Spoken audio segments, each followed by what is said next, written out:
नमस्कार, बुलेटिन में स्वागत है आपका और मैं हूं आपके साथ जागृति खंगतवाल। पहाड़ प्रभात में आगाज करेंगे बड़ी खबर का। बड़ी खबर, बड़ी जानकारी आपको बता दें इस वक्त की ये बड़ी खबर सामने आ रही है। हिमाचल में भारी बारिश का अलर्ट जारी किया गया है। मौसम विभाग ने भारी बारिश का ऑरेंज अलर्ट जारी किया। अगले 45 घंटों के लिए ये अलर्ट जारी रहेगा। आइसोलेटेड क्षेत्रों में भारी बारिश की संभावनाएं जताई गई हैं। ये बड़ी खबर आपको बता रहे हैं इस वक्त की बड़ी जानकारी। हिमाचल में भारी बारिश का ऑरेंज अलर्ट जारी किया गया है।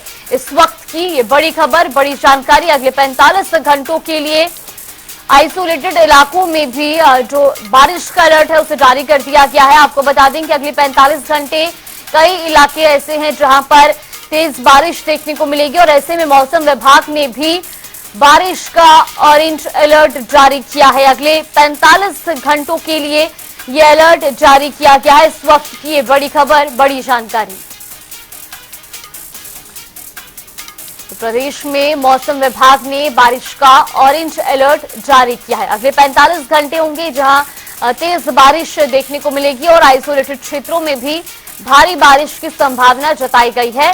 इस वक्त की बड़ी खबर आपको बता रहे हैं। हिमाचल प्रदेश में मौसम विभाग ने बारिश का ऑरेंज अलर्ट जारी किया है।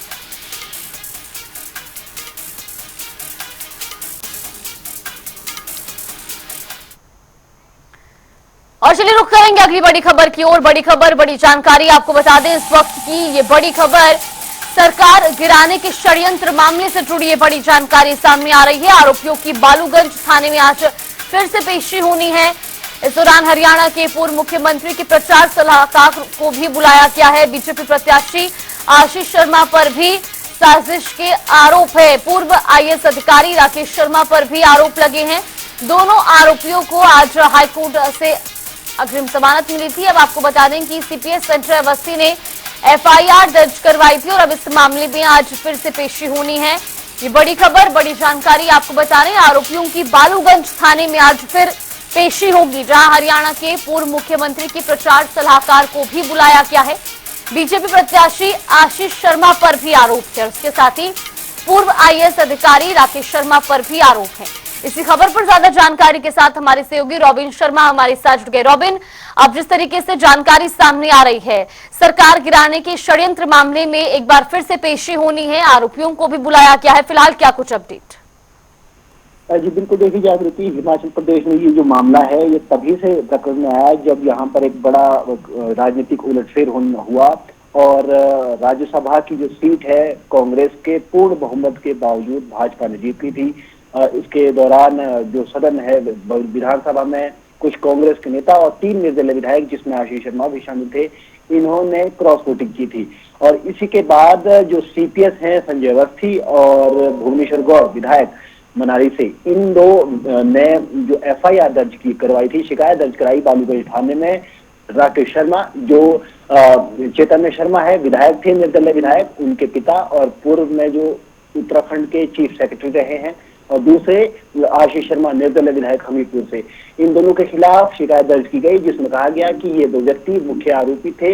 मुख्य तौर पर इन्होंने जो सरकार गिराने का षड्यंत्र है उसको प्रदेश के अंदर लीड किया था और उसको लेकर ये शिकायत दर्ज की गई थी। इसके बाद इस मामले में एफआईआर दर्ज हुई। मामला में जो आरोपी पक्ष है उनकी ओर से हाईकोर्ट में अपील की गई जहां से अग्रिम जमानत मिली।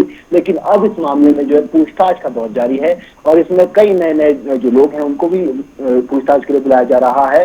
और इसमें खास तौर पर पूर्व मुख्यमंत्री जो वर्तमान में केंद्रीय मंत्री हैं मनोहर लाल खट्टर, उनके प्रचार सलाहकार तरुण भंडारी को भी आज पेश होने को कहा गया है। और इसके अलावा जो चैतन्य शर्मा पूर्व निर्दलीय विधायक, उनके पिता और पूर्व मुख्य सचिव रहे उत्तराखंड में, उन्हें भी आज पेश होने को कहा गया है क्योंकि इससे पहले की जब पेशी इससे पहले भी उन्हें बालूगंज थाने बुलाया गया था। हालांकि खराब तबियत के चलते कई बार वो बालूगंज थाने नहीं पहुंचे थे और ऐसे में अब राकेश शर्मा को आज पेश होने को कहा गया है। और इस मामले में जो पूर्व निर्दलीय विधायक हैं और वर्तमान में भी हमीरपुर सीट से भाजपा के प्रत्याशी हैं आशीष शर्मा, वो भी कई मर्तबा बालूगंज थाने पहुंचकर अपनी जो पूछताछ है उसमें शामिल हो गए।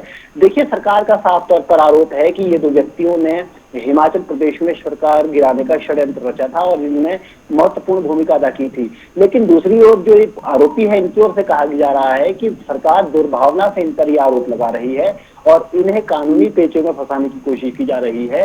खासतौर पर जांच को लेकर भी जो दोनों आरोपी हैं, इन्होंने सवाल उठाया है कि जांच ठीक तरीके से नहीं की जा रही है, समय रहते इस जांच में कुछ नहीं हो रहा है। तमाम ऐसी चीजें हैं कि दोनों पक्षों के आरोप एक दूसरे पर है, चाहे बात सरकार की हो चाहे आरोपी पक्ष की हो। दोनों आप अपने पक्ष लेकर जनता के बीच भी हैं और ऐसे में चुनाव का समय भी है, तो ये निश्चित तौर पर इसका एक इम्पैक्ट हर जगह देखने को मिल रहा है। और आज इसमें एक महत्वपूर्ण पक्ष ये है कि आज बालूमाई थाने में जो आरोपी हैं, इसके अलावा जो इसमें अन्य लोग हैं जिनको बुलाया जा रहा है, जैसे कि पूर्व हरियाणा के मुख्यमंत्री के जो प्रचार प्रमुख थे उनको भी आज बुलाया गया है, प्रचार सलाहकार है उन्हें भी आज बुलाया गया है। तमाम प्रक्रियाओं के बीच ये केस आगे बढ़ता हुआ नजर आ रहा है, लेकिन अभी हल की दिशा में नहीं बढ़ रहा है। बिल्कुल बिल्कुल, जिस तरीके से रॉबिन आपने बताया कि आरोप प्रत्यारोप तो लगाए जा रहे हैं, लेकिन कुल मिलाकर के जो हिमाचल सरकार है वो इस मामले में अब सख्त है और हर कीमत पर आरोपियों को सजा दिलाना चाहती है।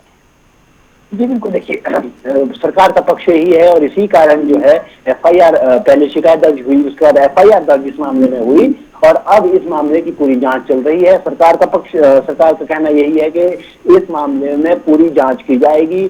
जो आरोपी है उनको नहीं बख्शा, जो इसमें दोषी पाए जाएंगे उन्हें नहीं बख्शा जाएगा।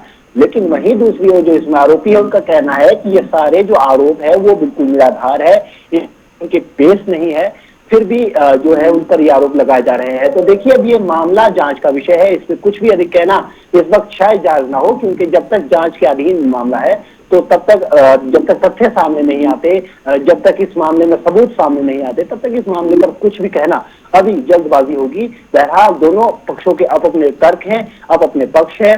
सरकार किसी भी तरीके से दोषियों को बख्शने के लिए मना कर रही है कि दोषियों को नहीं बख्शा जाएगा और तमाम तरीके से जो जांच है उसको पूरी तरीके से सही ढंग से अमल में लाने की बात कह रही है। लेकिन वहीं दूसरी ओर आरोपियों का कहना है कि इस मामले में जांच सही तरीके से नहीं हो रही है। जी जावेद, बिल्कुल, बहुत बहुत धन्यवाद रॉबिन आपका हमारे साथ जुड़ने के लिए, तमाम जानकारी हम तक पहुंचाने के लिए। बड़ी खबर आपको बता रहे हैं, जहां आज सरकार गिराने के षड्यंत्र मामले से जुड़ी ये बड़ी जानकारी सामने आ रही है। दरअसल आरोपियों की बालूगंज थाने में आज फिर से पेशी होगी। हरियाणा पूर्व सीएम के प्रचार सलाहकार को भी पेशी में बुलाया गया है। बीजेपी प्रत्याशी आशीष शर्मा पर भी साजिश के आरोप हैं।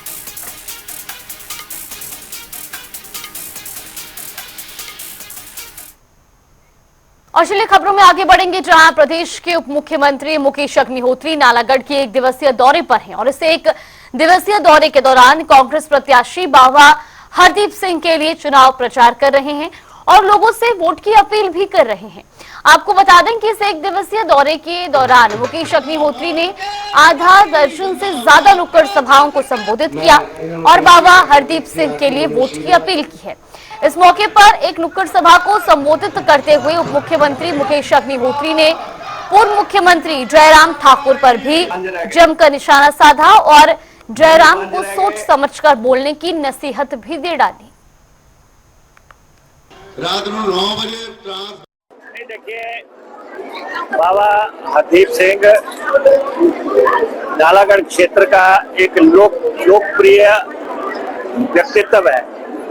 कांग्रेस पार्टी ने उनको पहले भी टिकट दिया था और कांग्रेस पार्टी ने द्वारा उनको टिकट दिया है और जब टिकट दिया जाता है जीत की क्षमता उसका मूल्यांकन होता है, जीत की क्षमता के आधार और जीत की क्षमता के आधार पर उनको टिकट मिला। लेकिन क्योंकि बाबा हरदीप सिंह बड़े मार्जिन से जीत रहे हैं, यहाँ पे कोई हल्की जीत नहीं होने वाली है, यहाँ पे बड़ा सुनामी चलने वाली है और 2-3 दिन में आपने देखा यहाँ पे पूरा लहर और पूरा तूफान आएगा बाबा के नाम का।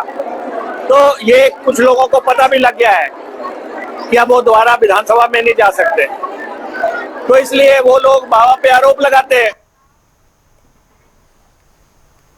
हमीरपुर सांसद अनुराग ठाकुर ने बीजेपी प्रत्याशी केएल ठाकुर के पक्ष में चुनाव प्रचार किया और जनता से भारी मतों से विजयी बनाने का आह्वान किया। इसके अलावा अनुराग सिंह ठाकुर ने प्रेस वार्ता को भी संबोधित किया और उन्होंने कहा कि हिमाचल प्रदेश में जब जब कांग्रेस सत्ता में आती है विकास कार्य ठप हो जाते हैं, कर्जा बढ़ना शुरू हो जाता है। प्रत्याशी के ठाकुर जी ने भारतीय जनता पार्टी की सरकार में यहां अभूतपूर्व विकास कार्यों को मंजूरी दिलाई, जमीन पर उतारे और लगभग 550 करोड़ रुपए के विकास कार्य डबल इंजन की सरकार में, भारतीय जनता पार्टी की सरकार में मंजूर करवाए गए। और जैसे ही कांग्रेस की सरकार बनी उन सब पे ग्रहण लग गया। कांग्रेस ने दिया तो कुछ नहीं, ताला लगाने का काम किया। इन 1.5 वर्षों में कांग्रेस की सरकार की 2 ही उपलब्धियां हैं। एक 25,000 करोड़ से ज्यादा का कर्जा लेकर 95,000 करोड़ रुपया कर्जा कर दिया हिमाचल प्रदेश का, और दूसरा जो शुरू किए गए कार्य थे उनको बंद कराने के लिए, ताला लगाने के लिए। आज नालागढ़ की जनता पूछती है कि 18 महीनों में कांग्रेस ने दिया क्या, तो हर तरफ से आवाज आती है संस्थान बंद करने का निर्णय किया। चाहे वो स्वास्थ्य योजनाएं हो पूर्व की सरकार में, चाहे डोली की बात हो, पंजेरा की बात हो, या नालागढ़ में भी जो सिविल हॉस्पिटल को 200 बेड का अपग्रेड किया गया था, सब ठप हो गए। अगर स्वास्थ्य के क्षेत्र में इतना प्रहार किया है तो आप सोचिए आम जनमानस की क्या हालत होगी। बच्चों के लिए शिक्षा सबसे बड़ा आधार है आगे बढ़ने का, और जो खोले गए हमारा स्वारघाट का सरकारी कॉलेज था वो भी बंद कर दिया। अरे हम सोचते थे कुछ पैसा आएगा, कुछ और भव्य होगा, वो भी बंद कर दिया।